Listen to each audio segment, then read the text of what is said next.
그 외아들 우리 주 예수 그리스도를 믿사오니 이는 성령으로 잉태하사 동정녀 마리아에게 나시고 본디오 빌라도에게 고난을 받으사 십자가에 못 박혀 죽으시고 장사한 지 사흘 만에 죽은 자 가운데서 다시 살아나시며 하늘에 오르사 전능하신 하나님 우편에 앉아 계시다가 저리로서 산자와 죽은 자를 심판하러 오시리라.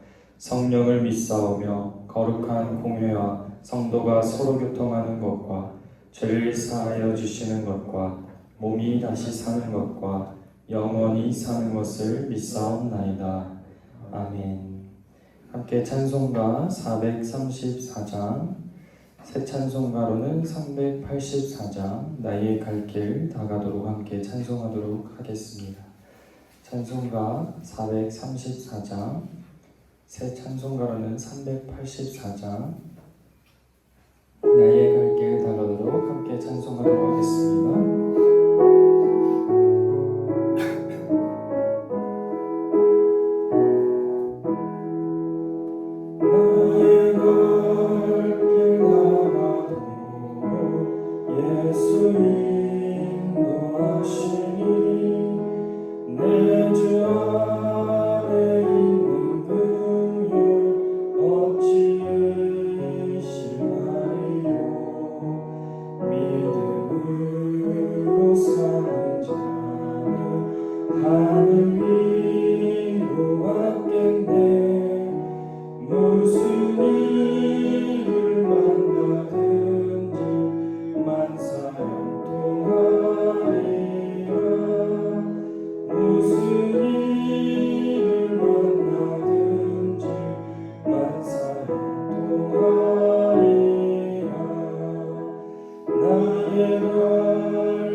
함께 나눌 말씀은 빌립보서 3장 12절에서 21절입니다.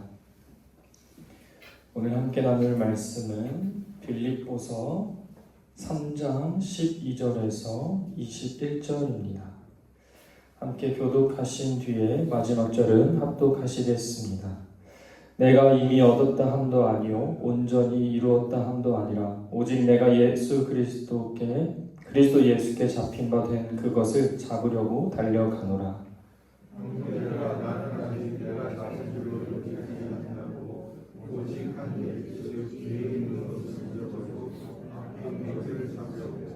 표대를 향하여 그리스도 예수 안에서 하나님이 위에서 부르신 부름의 상을 위하여 달려가노라.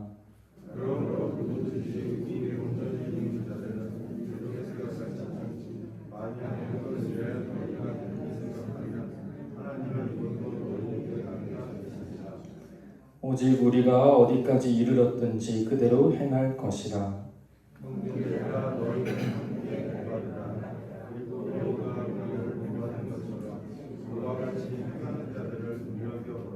내가 여러 번 너희에게 말하였거니와 이제도 눈물을 흘리며 말하노니 여러 사람들이 그리스도의 십자가의 원수로 행하느니라. 저희들은 자녀들은 얼마나 죄를 짓는 게요 그들은 완전 죄의 부러움이 있고 땅의 일을 생각하는 자라. 그러나 우리의 시민권은 하늘에 있는지라 거기로부터 구원하는 자 곧 주 예수 그리스도를 기다리노니. 함께 읽겠습니다.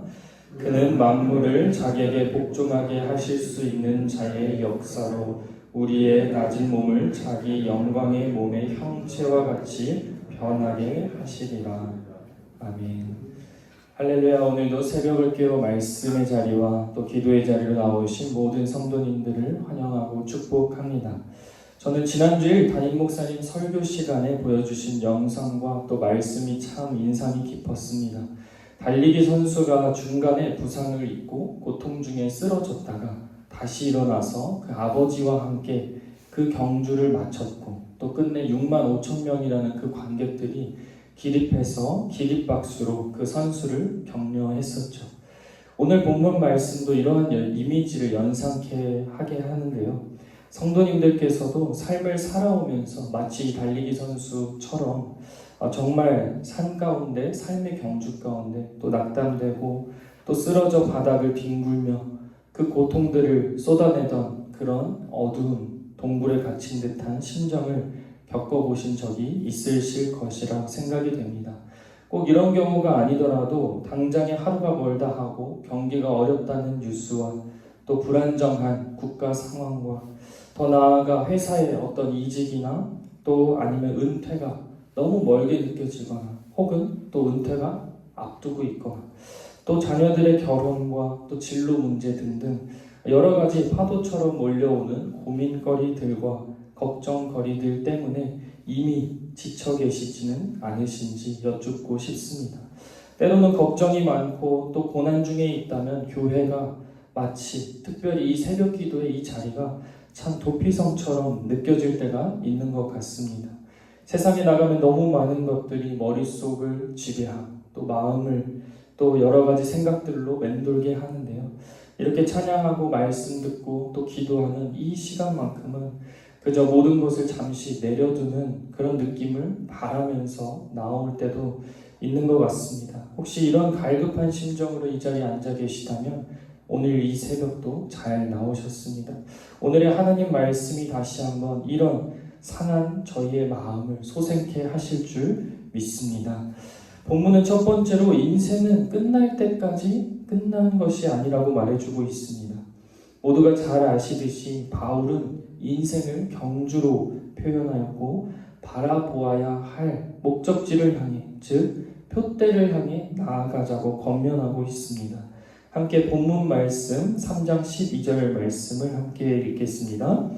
내가 이미 얻었다 함도 아니요 온전히 이루었다 함도 아니라 오직 내가 그리스도 예수께 잡힌 바 된 그것을 잡으려고 달려가노라. 아멘. 보통 이 본문을 설교할 때요 달려가노라에 집중을 해서 말씀들을 많이 들어보셨을 거라 생각됩니다. 근데 저는 오늘 그 앞부분에 조금 더 집중을 해보려고 하는데요. 바울이 왜 그토록 온 인생을 걸고 표대를 향해 달려갔을까 하는 질문이 먼저 되어야 된다는 것입니다. 그 전제가 바로 바울은 이렇게 답하죠. 내가 그리스도 예수께 잡힌 바 되었다라고 고백을 합니다. 바울은요 이전에 예수님을 오해했고 도리어 예수님 믿는 자들을 핍박하는 비방자요, 박해자요, 폭행자였습니다. 그런 바울을 예수님께서는 붙들어 주셨죠. 그리고 그 바울의 모든 가치관과 기준과 또 삶의 목적이 변하였습니다. 그런 바울은 자신의 어떤 완벽한 윤리와 또 사회적 성공을 위해서 달려갔다는 것이 아니라요. 예수님께서 자기를 부르시고 붙드셨다는 그 부르심에 응답하기 위해 달려갔다는 것입니다. 또 한 가지 전제가 붙는데요. 바로 13절 뒤에 보시면 뒤에 있는 것은 잊어버리겠다라는 조건을 붙입니다. 이것은요 바울 스스로의 과거의 실패뿐만 아니라 과거의 어떤 성공조차도 붙잡지 않고 매일 새롭게 다시 만난 그 예수님을 붙들며 오늘의 경주를 이어간다는 것인데요. 이를 다른 말로 하면 어제 일은 다 잊어버리고 다시금 예수님께 붙들린 사람으로서 또 자신을 부르신 그 콜링에 응답하며 무조건 앞만을 바라보면서 앞을 향해 달려가겠다는 그런 굳은 결심입니다. 이 자세는요, 수동적인 어떤 누군가에 의해서 예수님께 붙들렸기 때문에 끌려가는 자세가 아니라요, 자신의 피땀 눈물을 쏟으며 의지를 다해 표대를 향해 집중하겠다는 자세입니다. 사랑하는 성도 여러분, 과거에 아직 얽매여 고통 중에 계신 성도님들이 계신가요? 혹은 어제 낙담되는 일이 있어서, 혹은 일주일 전에 힘든 일을 겪어서 여전히 과거의 그 고통의 자리에 계신가요? 오늘 말씀을 통해 하나님께서는 이제는 그 자리를 털고 일어나서 다시 걸음을 앞으로 떼라라고 말씀하고 있습니다.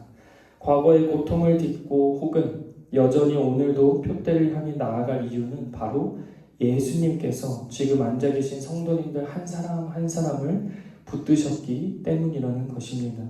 내가 하나님을 선택해서 교회를 선택해서 믿고 신앙생활을 하는 것 같이 느껴질 수도 있겠지만요, 바울도 마찬가지로 어느 날 갑자기 예수님께서 뜨겁게 만나주시고 강력히 붙들어 주셨죠. 마찬가지로 저희도 이 자리에 앉아있는 이 자체가 하나님께서 먼저 저희를 선택하셨고 불러주셨고 붙드셨기 때문인 줄 믿습니다. 그런 저희는 의지를 다해 하나님의 부르심 앞에 나아가는 것입니다. 저는 목회자 가정에서 태어나서 아버지와 저 역시 현재까지도 사역을 하고 있는데요. 저도 어린 나이에 7년 정도의 지금 사역을 해오고 있지만 참 많은 일들을 겪어봤습니다. 그리고 때론 정말 바닥에 나뒹굴며 광야와 같은 시간도 또 고난의 시간도 겪어보았는데요. 30년 넘게 목회하고 계신 아버지께 여쭈어봤습니다. 저보다 더 많은 수많은 어려움들을 겪으셨을 텐데도 어쩜 이리 지금까지도 기쁨으로 끝까지 목회를 완주해 가시는지, 그 이유가 무엇인지 여쭈어보았을 때요, 제 예상과 또 기대와는 다르게 두 글자로 답해 주셨습니다. 늘 소명, 이 소명이라는 두 글자로 답해 주셨는데요.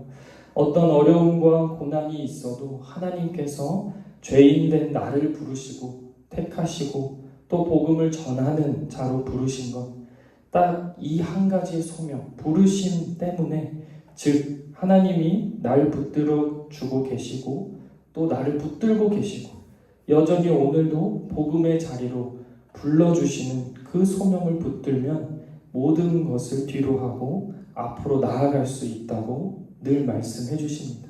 그래서 아버지께서 저에게 늘 다른 어떤 것보다 저에게 늘 질문하셨어요. 하나님이 널 부르셨다는 그 소명을 잃지 말라고, 또 놓지 말라고 정말 늘 말씀해 주고 계신데요. 결국 이런 것 같습니다. 저희 모두는 하나님께 붙들려 있는 존재인 줄 믿습니다.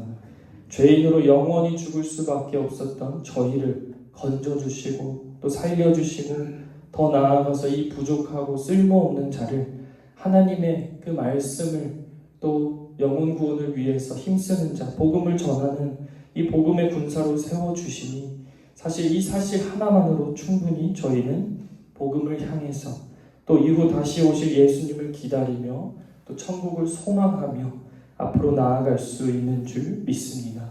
저와 여러분 모두 하나님의 부르심을 소중하게 여기며 이 부르심을 붙들며 나아가길 주님의 이름으로 축원합니다.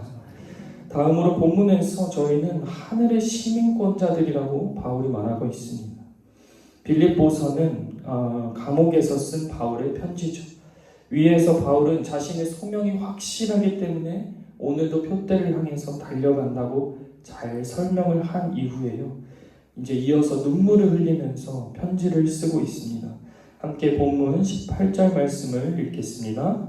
내가 여러 번 너희에게 말하였거니와 여러 사람들이 그리스도의 십자가의 원수로 행하느니라. 아멘. 먼저는 당시 헬라 문화에서는요, 쾌락주의, 물질주의, 자기중심주의들에 빠져 있었습니다.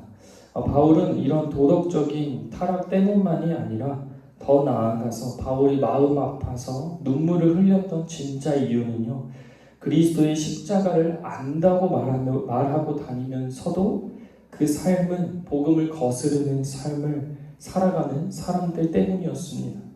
겉으로는 그리스도인들이지만 실제로는 복음과는 전혀 무관한 삶을 살고 있기 때문이었는데요. 그리스도의 십자가는 그럼 무엇인가요? 자기 부인과 헌신, 그리고 겸손과 순종을 내포하는데, 오히려 이런 것들을 그리스도인들이, 가짜로 믿는 그리스도인들이 이런 것들을 부끄럽게 여기고, 또 땅의 일과 세상의 성공과 자신의 배부름과 또 자아 만족을 추구하는 사람들을 보면서 바울은 참 다시금 정체성을 깨우쳐 줍니다. 어떤 정체성이죠? 우리는 하늘의 시민권자라는 정체성을 깨워줍니다. 하늘 시민권자의 삶을 살아가는 목적은 근본적으로 목적 자체가 다릅니다. 이 땅에 주는 안녕과 또 이익이 아니라 그 구원자 예수 그리스도를 기다리는 삶이 목적인 줄 믿습니다. 그리고 그 예수님께서 본문 21절 마지막 절에 보시면 우리의 낮은 몸을 자기 영광의 몸의 형체와 같이 변하게 된다고 선언하였습니다. 결국 세상을 따르는 자는 19절에 보면 멸망이라는 결과를 나타내주고 있고요. 이 약속의 말씀들은 단순한 미래를 말해주는 정도가 아닙니다. 어제를 잊고 오늘을 살아가게 하는 그 생명의 말씀인 줄 믿습니다. 결국 지금 겪는 고난과 아픔과 억울함이 아니라요, 또 이것이 끝이 아니라요, 이 인생의 끝은 결국 하나님께서 우리 몸과 삶 전체를 새롭게 하신다는 것입니다. 사랑하는 성도 여러분, 지금도 이 신앙의 경주, 즉 영적 마라톤은 계속되고 있습니다. 지난주의 비유처럼 또 사도 바울처럼 이 경주는 완주가 중요한 줄 믿습니다. 신앙의 경주 가운데 때론 허벅지 근육이 파열되고 또 고통 중에 쓰러지더라도 옆에서 아버지가 붙들어주고 계시다는 그 믿음으로 나아가길 소망합니다. 그리고 그 붙들림은 중도에 포기되는 붙들림이 아니라 저희로 하여금 끝까지 완주할 수 있도록 부어주시는 능력의 붙들림인 줄 믿습니다. 하늘의 시민권자답게 종말의 영광을 소망하며 달려가는 저와 여러분이 되길 소망합니다. 마지막 결단의 질문을 드리며 설교를 마치고자 하는데요. 여러분들은 지금 어디를 바라보고 계시며 무엇에 붙들려 달려가고 계신가요? 함께 이 질문을 고민하면서 우리 함께 이 시간 기도하도록 하겠습니다. 사랑해 주님 감사합니다. 신앙의 경주에서 또 인생의 경주에서 나 혼자 아등바등 살아온 줄 알았는데 그 옆자리에는 항상 주님께서 저희를 붙들고 계셨다는 것을 말씀 통해 깨닫게 하시니 감사합니다. 오늘 이 새벽 다시금 나는 어디를 바라보며 무엇에 의지하고 붙들려 살아왔는지 돌아보게 하여 주옵시고, 방향과 목적이 달랐기에 어쩌면 저희로 하여금 넘어지게 하셨다면 다시금 예수 그리스도를 붙드는 방향으로 저희의 시선을 새롭게 하여 주옵소서. 더 나아가 세상 가치를 따르는 가정이 아니라 하나님의 구별된 가정으로서 하나님 영광을 바라보는 거룩한 가정 되게 하여 주옵시고, 마음이 힘들고 지쳐 쓰러질 때마다 다시금 표대를 바라보게 하시고 끝까지 이 영적 마라톤을 완주하도록 오늘도 저희를 붙들어 주옵시고 그런 기도의 사람이 되게 하여 주옵소서. 그리하실 줄 믿사오며 예수님의 이름으로 기도드립니다. 아멘. 함께 주기도문으로 예배를 마치겠습니다. 하늘에 계신 우리 아버지여, 이름이 거룩히 여김을 받으시고